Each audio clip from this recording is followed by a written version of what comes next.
ओम नमोर्यंताणं नमो सिद्धाणं नमो आर्याणं नमो वज्रायाणं नमो लोहे सव्वसाहुणं। मंगलं भगवान् वीरो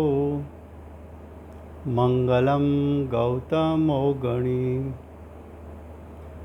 मंगलं कुन्दकुन्दार्यो जैनधर्मोऽस्तु मंगलम्। ओंकार बिंदु संयुक्तं नित्यं जायन्ति योगिनः कामदं मोक्षदं चैव ओंकाराय नमो नमः। अहोपकार जिनवर्णो कुंदनो ध्वनि दिव्यनो जेन कुंद ध्वनि आप्या अहो आ गुरु कहाननो। तुझ ज्ञान ध्यान नो रंग अमया दर्श रहो ओ शिव पद तक तुझ संग माता हाथ।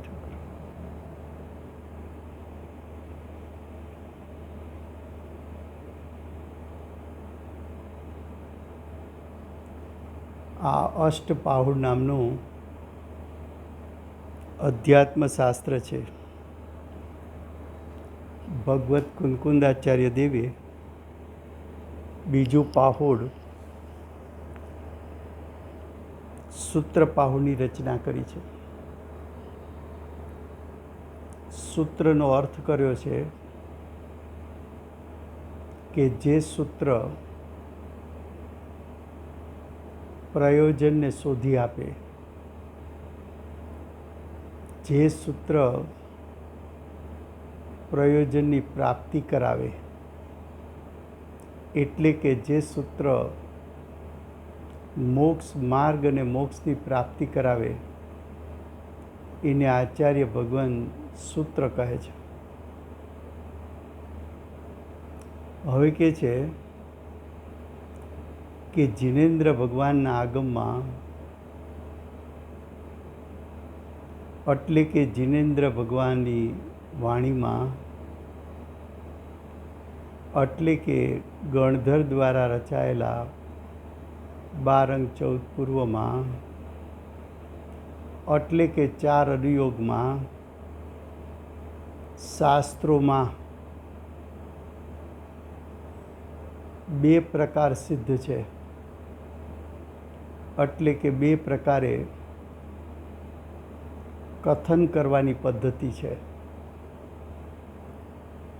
ગાથા 6 ચાલે છે, એનો ભાવાર્થ ચાલે છે. ભાવાર્થના પ્રથમ પેરેગ્રાફની 3જી લાઈન ચાલે છે. તો કહે છે કે શાસ્ત્રોના કથન 2 પ્રકારે સિદ્ધ છે. એમાં એક કહે છે આગમરૂપ, જ્યાં 6 દ્રવ્યની સિદ્ધિ કરવામાં આવે એને આગમ પદ્ધતિ કહેવાય.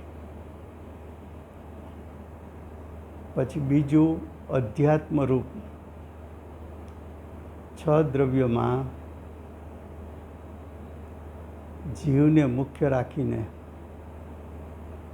આત્માને મુખ્ય રાખીને, તારા પોતાના આત્માને મુખ્ય રાખીને પ્રયોજનભૂત એટલે કે મોક્ષ માર્ગ અને મોક્ષની પ્રાપ્તિ અર્થે જીવનું વર્ણન કરવામાં આવે તો એને આગમ પદ્ધતિ કહેવાય છે. હવે કે છે આવું 2 પ્રકારનું નિરૂપણ છે. ત્યાં સામાન્ય વિશેષ રૂપ, સામાન્ય એટલે 6 દ્રવ્યને લાગુ પડતા સિદ્ધાંતો,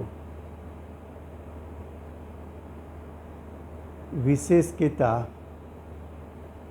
એક એક દ્રવ્યનું અસાધારણપણું, જેના દ્વારા પ્રત્યેક દ્રવ્યને બીજા દ્રવ્યથી જુદા પાડી શકાય. તો સામાન્ય વિશેષ રૂપ બધા પદાર્થોનું પ્રરૂપણા કરે તે આગમ છે.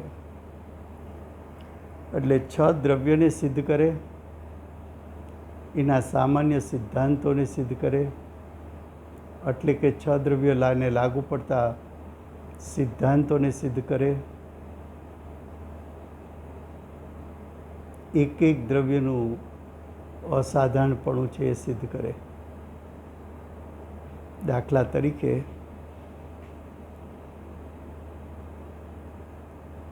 આ શાસ્ત્રના રચયિતા કુનકુંદાચાર્ય દેવ,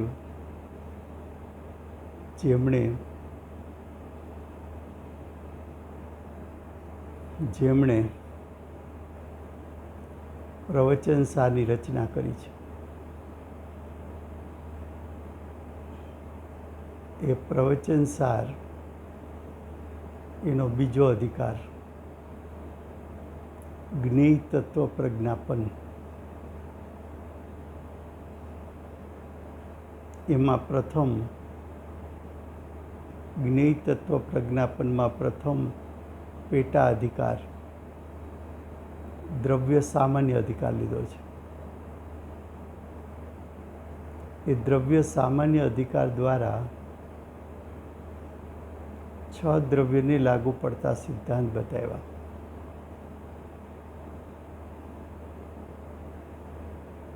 પછી દ્રવ્ય વિશેષ અધિકાર, એક એક દ્રવ્યનું અસાધારણપણું પણ વ્યક્ત કર્યું. એ જ શૈલીથી પંચાસ્તિકાય શાસ્ત્રની રચના કરી. એમાં પ્રથમ અધિકાર છ દ્રવ્ય પંચાસ્તિકાય અધિકાર લીધો. ત્યાં પણ પ્રથમ દ્રવ્ય સામાન્ય, એટલે છ દ્રવ્ય પંચાસ્તિકાયનું સામાન્ય સ્વરૂપ, એટલે કે છ દ્રવ્ય પાંચ અસ્તિકાય એને લાગુ પડતા સામાન્ય સિદ્ધાંતો બતાવ્યા. હવે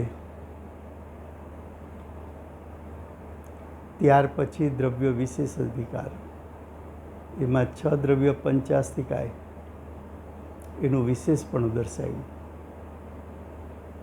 એ પદ્ધતિ એ આગમ પદ્ધતિ છે. તો અહીંયા કે છે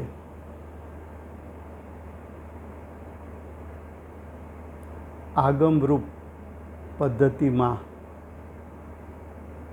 સામાન્ય વિશેષ રૂપે બધા પદાર્થોની પ્રરૂપણા કરે તે આગમ છે.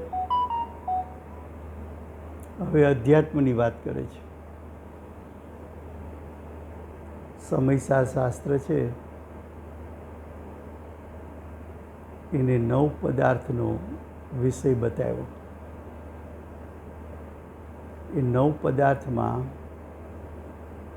છુપાયેલી આત્મજ્યોતિ એટલે જ્ઞાયક, એટલે કે આત્માનો શુદ્ધ સ્વભાવ, તો આત્માના પરિણામનું વર્ણન કર્યું. એમાં છુપાયેલો જ્ઞાયક દ્રષ્ટિનો વિષય, એની મુખ્યતાથી સમયસાની રચના કરી. તો એ અધ્યાત્મ પદ્ધતિ છે. નિયમસાર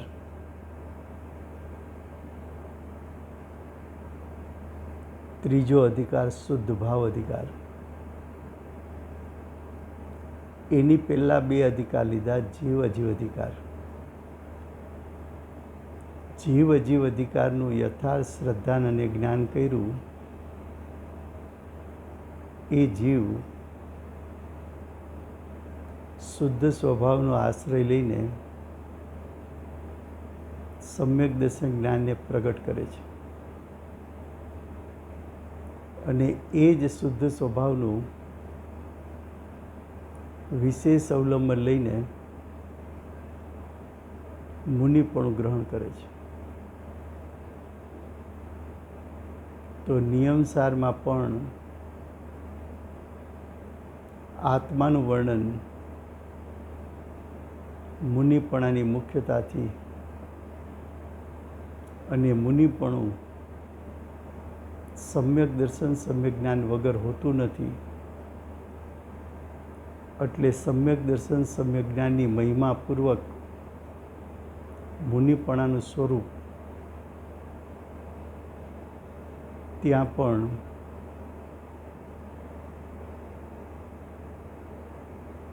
અધ્યાત્મનું કથન છે. તો અહીં કહે છે કે જ્યાં એટલે જે શાસ્ત્રોમાં જે આગમોમાં એક આત્માના જ આશ્રય નિરૂપણ કરે તે અધ્યાત્મ છે. તો સમયસાર નિયમસાર એવા ગ્રંથ આત્માને મુખ્ય રાખીને પ્રવચનસાર સમ્યક જ્ઞાન પેલો અધિકાર, બીજો અધિકાર સમ્યક દર્શન,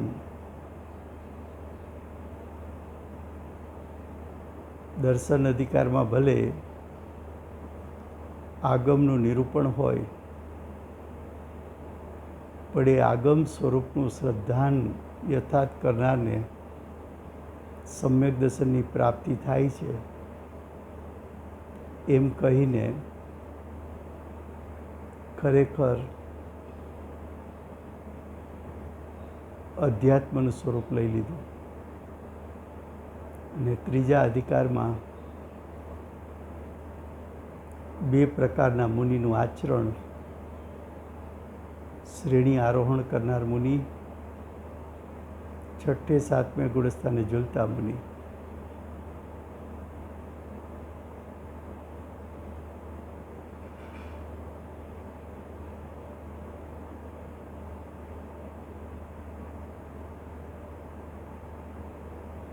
હવે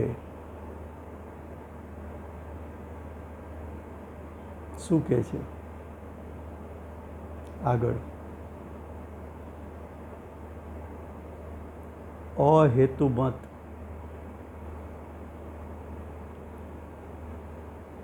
અહેતુમત એટલે કારણ માગ્યા વગર.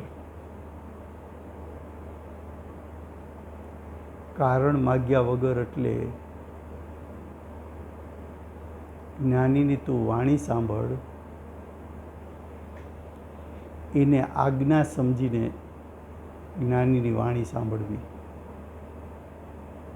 ત્યાં કોઈ પ્રશ્ન ન ઉઠાવો. જ્ઞાની પ્રત્યેનું શ્રદ્ધાન એવું હોય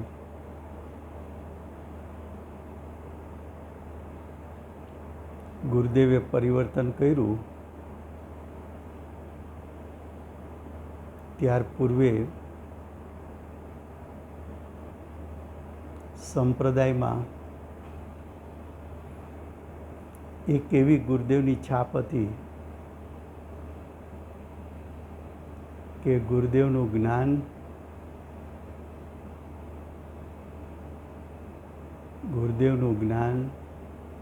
અને ગુરુદેવનું આચરણ એની સાથે કોઈ આવી શકે એવો સૌરાષ્ટ્રમાં કોઈ સાધુ નથી. એવા ગુરુદેવે સંપ્રદાય છોડ્યો, પરિવર્તન કર્યું. કુંદકુંદાચાર્યદેવ પ્રરૂપિત યથાર્થ મોક્ષ માર્ગ, મુનિ માર્ગ તરફ જવા માટે પરિવર્તન કર્યું. તો ઘણા બધા જીવો જેને જ્ઞાનનો ક્ષયોપસમ અધિક નથી, એવા જીવોએ એમ કહ્યું કે કાનજી સ્વામીનું જ્ઞાન અને આચરણ જોતા એમણે જે કર્યું હશે એ સમજીને જ કર્યું હશે, એમાં પ્રશ્ન ન ઉઠાવ્યા. કેમ પરિવર્તન કર્યું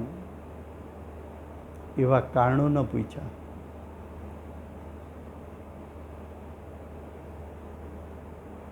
તો જીવો એવા પણ છે આજ્ઞાને અનુસરીને ચાલે. અહેતુ મત અને હેતુમત. હેતુમત એટલે ન્યાયયુક્તિ માગવી. શંકા તો ન કરે પણ પોતાને યથાર્થ સમજવા માટે ન્યાયયુક્તિની માગણી કરે કે અમને ન્યાયથી વાત બેસે. તો ગુરુદેવના સ્વાધ્યાય તો ન્યાય ને યુક્તિવાળા હતા. તો ઘણા જીવોએ, ક્ષયોપસમવાળા જીવોએ ગુરુદેવની વાતને ન્યાયયુક્તિથી સમજીને સ્વીકારી. તો કે છે અહેતુમત અને હેતુમત એવા પણ બે પ્રકાર છે.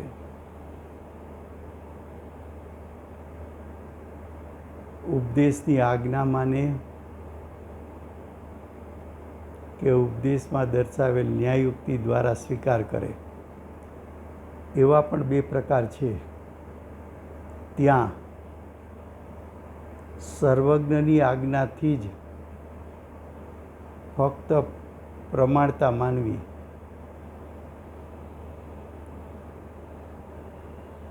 સર્વજ્ઞની આજ્ઞા કેમ માનવી?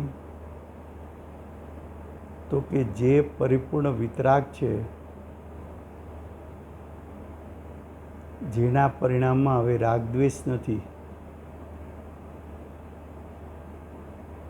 તો એની જેમ છે તેમ વાત યથાર્થ સ્વીકારવી. પછી કે છે પ્રમાણ નહીં દ્વારા વસ્તુની નિર્બાધ સિદ્ધિ કરીને માનવું. નહીં દ્રવ્યાર્થિક નહીં શું કહે છે, પર્યાર્થિક નહીં શું કહે છે, શુદ્ધ નહીં શું કહે છે, વ્યવહાર નહીં શું કહે છે, નિશ્ચય નહીં શું કહે છે, વ્યવહાર નહીં શું કહે છે,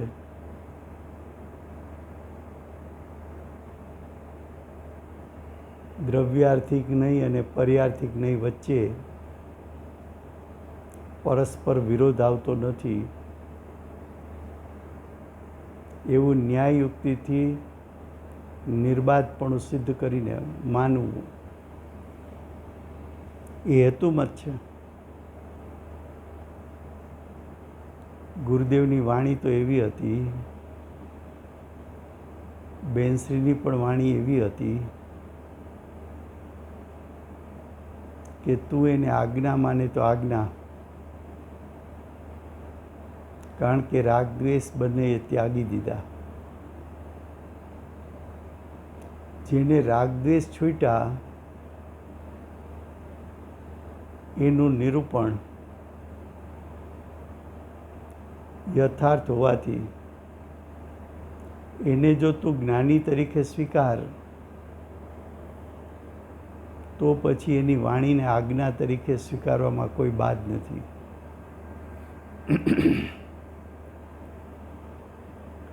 અને કદાચ તો અન્ય મતમાંથી આ મતમાં આવ્યો હો,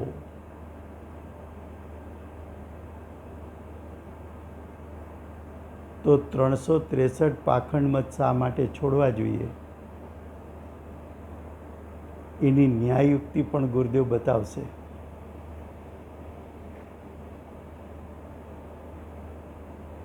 શા માટે માત્ર દ્રવ્યલિંગથી મોક્ષ થતો નથી, એની પણ ન્યાયયુક્તિ ગુરુદેવ બતાવશે. સ્ત્રી પર્યાયમાં શા માટે મોક્ષ નથી એ વાત પણ કુંદકુંદાચાર્ય દેવ આ શાસ્ત્રમાં ન્યાયયુક્તિથી બતાવશે.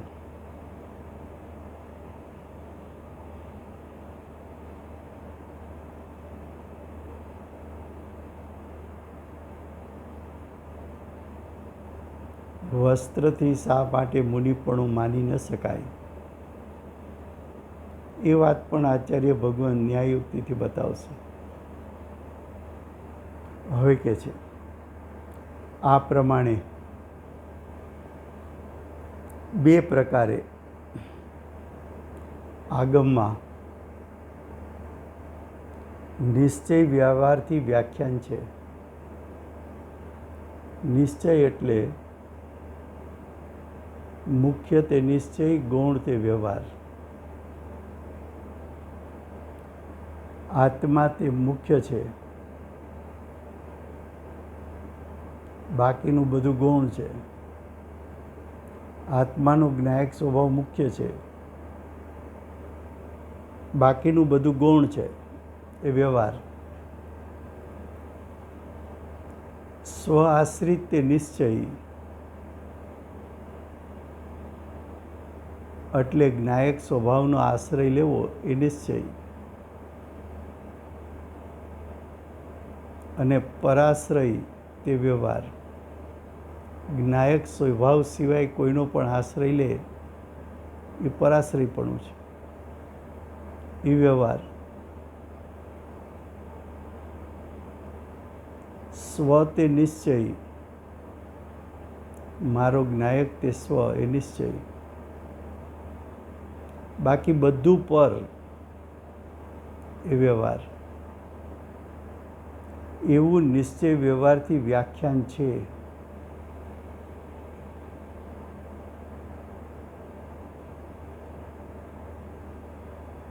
તે પણ લખવામાં આવ્યું છે. નિશ્ચય અને વ્યવહાર બંને સાથે હોય. નિશ્ચયપૂર્વક જ વ્યવહાર હોય. એકલો વ્યવહાર હોતો નથી. લૌકિક જનનો વ્યવહાર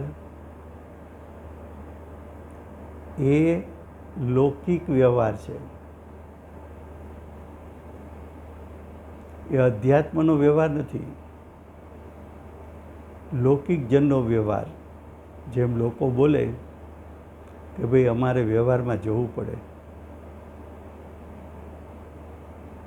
અમારે ત્યાં એને લગ્નમાં 3 દિવસ હાજરી આપી હતી, કેટલી અમને હેલ્પ કરી હતી. હવે એને ત્યાં પ્રસંગ છે, ભલે આપણે 3 દિવસ ન જઈ શકીએ,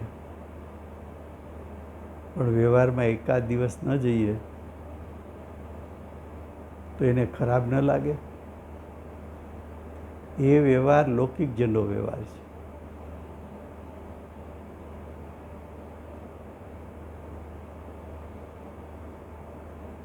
એ વ્યવહારની એ વાત નથી.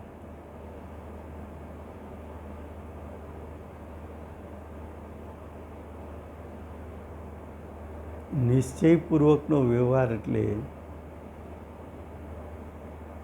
આત્માની પ્રગટ થયેલી શુદ્ધતા સાથે શુભભાવ કેવા હોય એ વ્યવહાર. અશુભનો ત્યાગ કેવો હોય એ વ્યવહાર. શરીરની ક્રિયા કેવી હોય એ વ્યવહાર.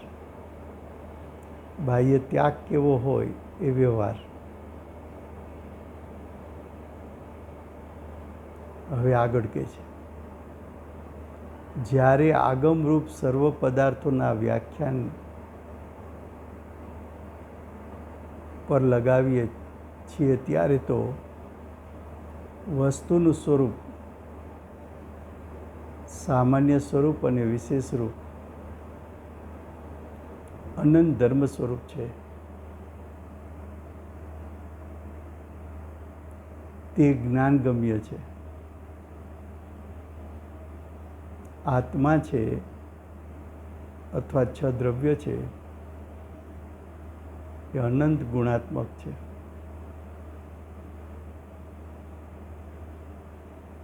અનંત ગુણાત્મકપણામાં અનંત સામાન્ય ગુણો છે, અનંત વિશેષ ગુણો છે, અનંત અસાધારણ ગુણ છે.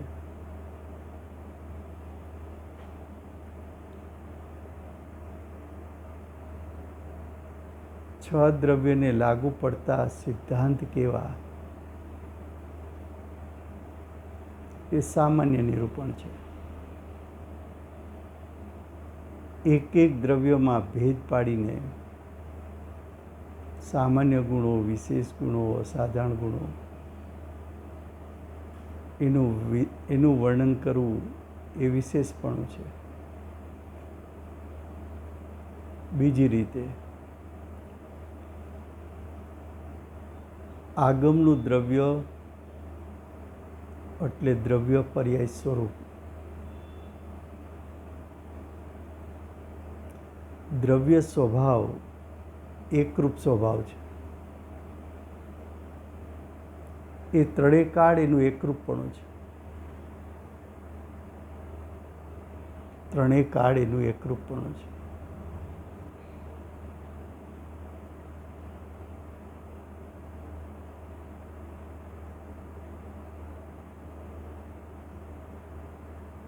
એ જ દ્રવ્યની પર્યાય એનું વર્ણન કરવું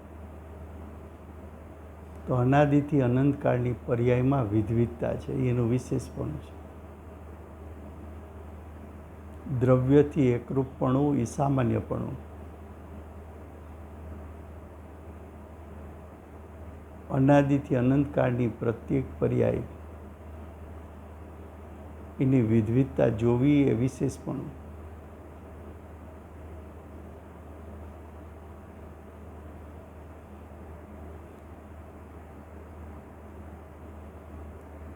વસ્તુ અનંત ધર્માત્મક છે.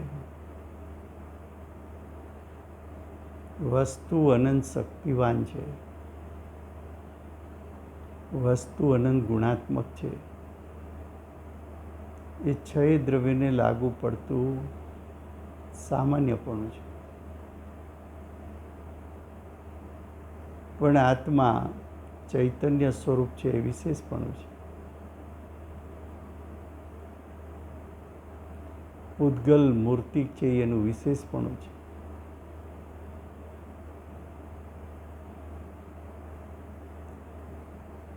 છ દ્રવ્યનું સામાન્યપણું પણ જોવા મળે, છ દ્રવ્યનું ગુણભેદ કે પર્યાય ભેદથી વિશેષપણું પણ જોવા મળે. તેમાં સામાન્ય રૂપ તો નિશ્ચયનો વિષય છે. છ દ્રવ્યોમાંથી પ્રયોજનની વાત કરે તો તારે માત્ર જીવ સાથે નિસ્બત છે.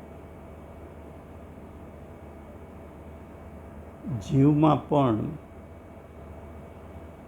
જીવનો એક એકરૂપ સ્વભાવ છે. જીવનો એક ધ્રુવ સ્વભાવ છે. જીવનું અનંત ગુણાત્મકપણું છે. જીવનું અનંત ધર્માત્મકપણું છે. જીવનું અનંત શક્તિવાનપણું છે. જીવ અનંત ગુણોના એકત્વ સ્વરૂપ એ દ્રષ્ટિનો વિષય છે. જીવનો ધ્રુવ સ્વભાવ દ્રષ્ટિનો વિષય છે. જીવનું પરમ પારણામિકપણું દ્રષ્ટિનો વિષય છે. જીવનું જ્ઞાન ચૈતન્ય સ્વરૂપ દ્રષ્ટિનો વિષય છે. જીવ જ્ઞાન દર્શન સ્વરૂપ દ્રષ્ટિનો વિષય છે. જીવ સુખનો પિંડ દ્રષ્ટિનો વિષય છે. જીવ અનંત પુરુષાર્થનો પિંડ દ્રષ્ટિનો વિષય છે. એ જીવનું સામાન્ય સ્વરૂપ છે. એવા સામાન્ય સ્વરૂપ ઉપર દ્રષ્ટિ જતા જીવને સમ્યક દર્શનની પ્રાપ્તિ કરાવે છે. જે સૂત્ર જ્ઞાયક સ્વભાવ તરફ દોરી જાય,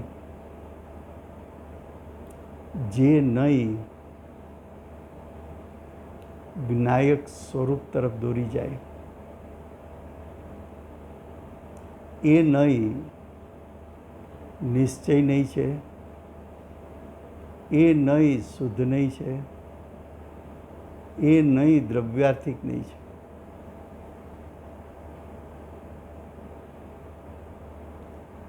જ્ઞાયક સ્વભાવને મુખ્ય કરીને જ્ઞાયકની મહિમા કરીને જ્ઞાયકની રુચિ કરીને જ્ઞાયકમાં એકાગ્ર થઈને જ્ઞાયકમાં દ્રષ્ટિ સ્થાપિત કરીને જ્ઞાયકમાં ઉપયોગને એકાગ્ર કરીને જ્ઞાયકમાં સ્થિરતા કરીને જ્ઞાયકનું લક્ષ્ય કરીને જ્ઞાયકનું ધ્યાન કરીને જ્ઞાયકને દ્રષ્ટિમાં લપેટીને જ્ઞાયકને વર્તમાન ઉપયોગમાં લપેટીને જ્ઞાયક સ્વભાવ રૂપે પરિણમવું. એ જ્ઞાયક એવું આત્માનું સામાન્ય સ્વરૂપ એટલે જ્ઞાયકપણું, એને જે નહીં વિષય બનાવે, એ નહીં નિશ્ચય નહીં છે, એ નહીં શુદ્ધ નહીં છે, એ નહીં દ્રવ્યાર્થિક નહીં છે, એ નહીં પરમ શુદ્ધ નિશ્ચય નહીં છે.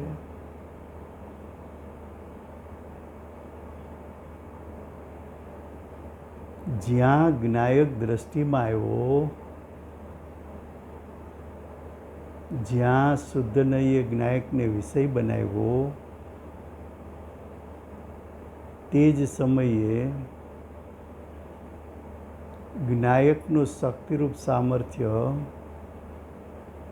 વર્તમાન પરિણામમાં જાહેર થયું, પ્રગટ થયું.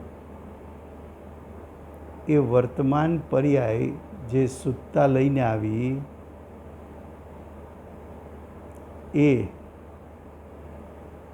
આત્માનું વિશેષપણું છે, જીવનું વિશેષપણું છે. એ વિશેષતાના ભેદો અનંત છે.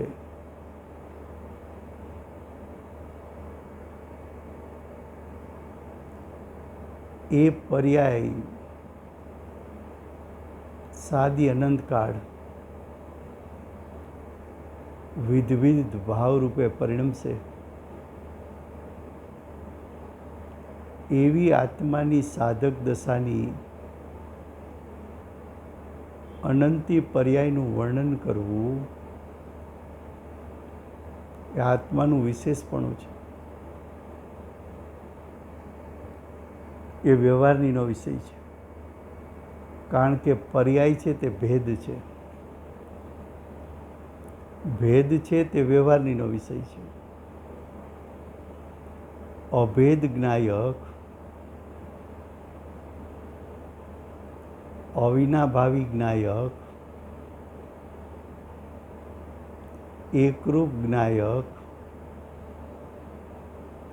એકત્વ સ્વરૂપ જ્ઞાયક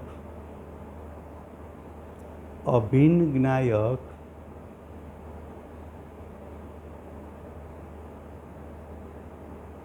અનંત ગુણાત્મક જ્ઞાયક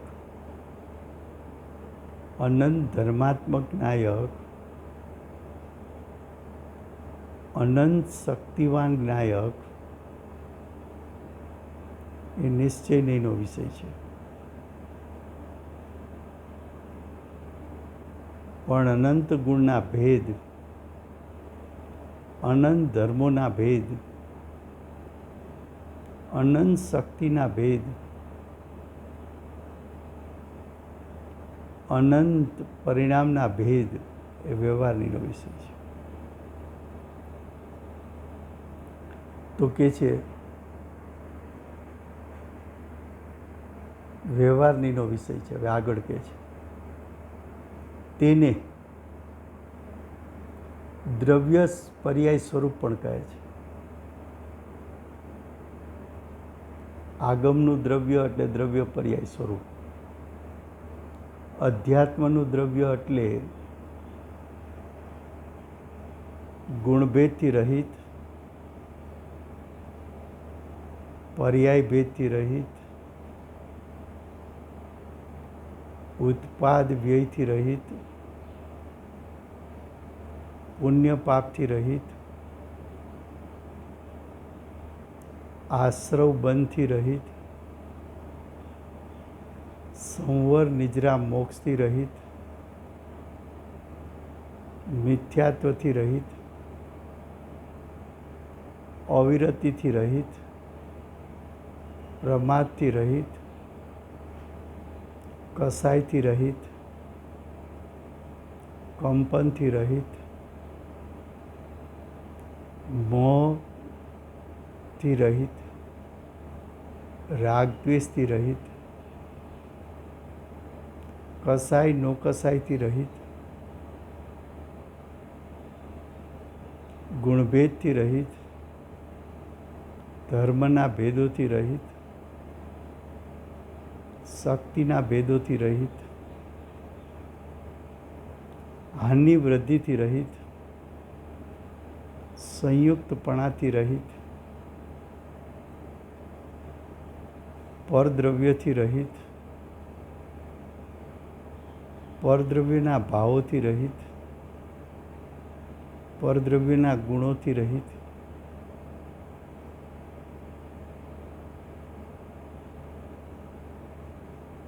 સટગુણ હાનિ વૃદ્ધિથી રહિત, એવું જ્ઞાયકપણું, એકરૂપપણું, હાનિ વૃદ્ધિ રહિતપણું એ જ્ઞાયકનું સ્વરૂપ છે. તો અહીંયા કે છે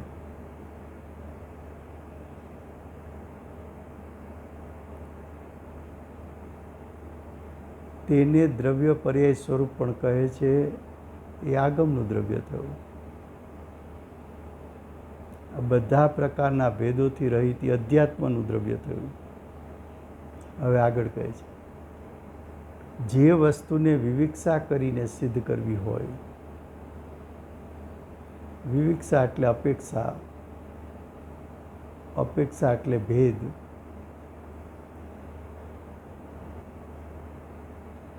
તો વસ્તુને કહેતા, દ્રવ્યને કહેતા જીવ દ્રવ્યને વિવિધ અપેક્ષા કરીને સિદ્ધ કરવી હોય, તેના દ્રવ્ય ક્ષેત્ર કાળ ભાવથી જે કાંઈ પણ સામાન્ય વિશેષ રૂપ વસ્તુનું સ્વરૂપ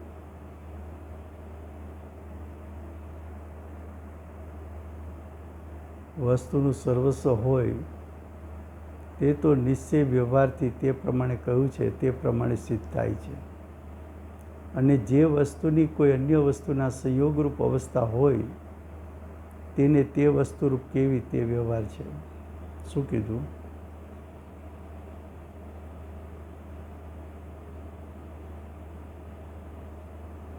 કે આત્માને સંયોગ સંબંધ હોય તો એને પણ વ્યવહાર કેવો? સંયોગ સંબંધ એટલે શું? તો સંયોગ સંબંધ બે પ્રકારે, એક કર્મના ઉદયમાં જોડાવું અથવા કર્મ સાથે બંધાવવું.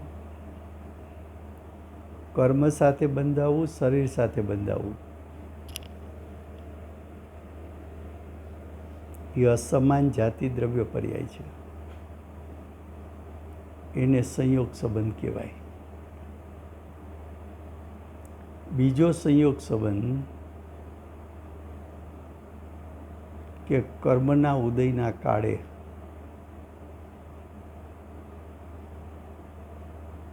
જીવ ઉદય સાથે જોડાય અને જીવની સત્તામાં મોહ રાગ દ્વેષ ઉત્પન્ન થાય. એ મોહ રાગ દ્વેષ થયા છે જીવની સત્તામાં. એનો કર્તા જીવ છે. ઉત્પન્ન થયો છે મોહ રાગ દ્વેષ એ જીવની પર્યાયની યોગ્યતાથી ઉત્પન્ન થયો છે. પણ એ મોહ રાગ દ્વેષ છે ક્ષણિક, છે એક સમયના. એ ઉત્પન્ન થયા છે પરને લક્ષ્ય. પરને લક્ષ્ય થયા છે માટે એને સંયોગ સંબંધ કીધો મોહ રાગ દ્વેષને. એ મોહ રાગ દ્વેષ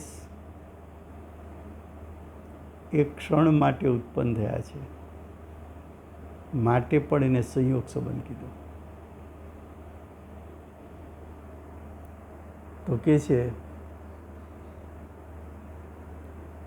સંયોગરૂપ અવસ્થા કર્મ સાથે બંધાયેલો છે જીવ એમ કેવું એ વ્યવહાર. શરીર સાથે જીવ બંધાયેલો છે એમ કેવું વ્યવહાર. અને જીવને મોહ રાગ દ્વેષ સાથે ક્ષણિક સંબંધ કેવો એ પણ વ્યવહાર.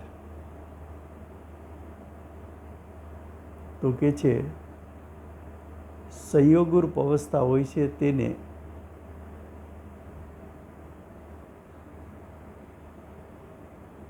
વ્યવહાર કહેવાય છે, ઉપચાર પણ કહે છે.